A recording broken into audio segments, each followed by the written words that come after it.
A little closer to home now as we approach the holidays, a travel nightmare unfolding at airports all across the country. Dozens of flights canceled or delayed because of this. That wicked winter weather, these whiteout conditions are leaving a lot of people stranded, especially at Sky Harbor. So that's where we find ABC 15's Nick Saletti this morning. Nick, how are things looking for travelers there?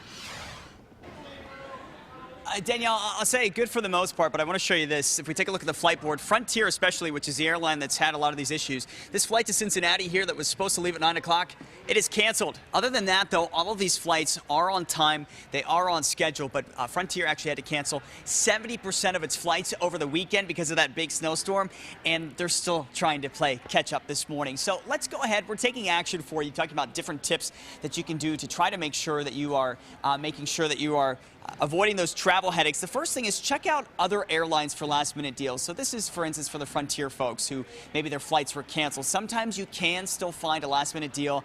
I know the common thought is it's going to cost you an arm and a leg, but you get lucky sometimes. Also, try to look for a storm-free city. If your cancellation or delay is due to some kind of weather issue, try to connect or fly into a city that's not dealing with that. Try to do early flights because then you avoid a lot of the headaches of the rush and the crowds.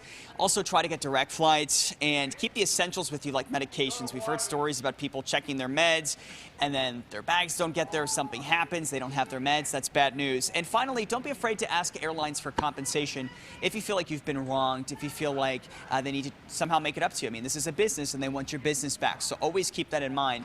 Ahead at 6:30, you're going to hear some of these stories from these people. Some of them are just heartbreaking.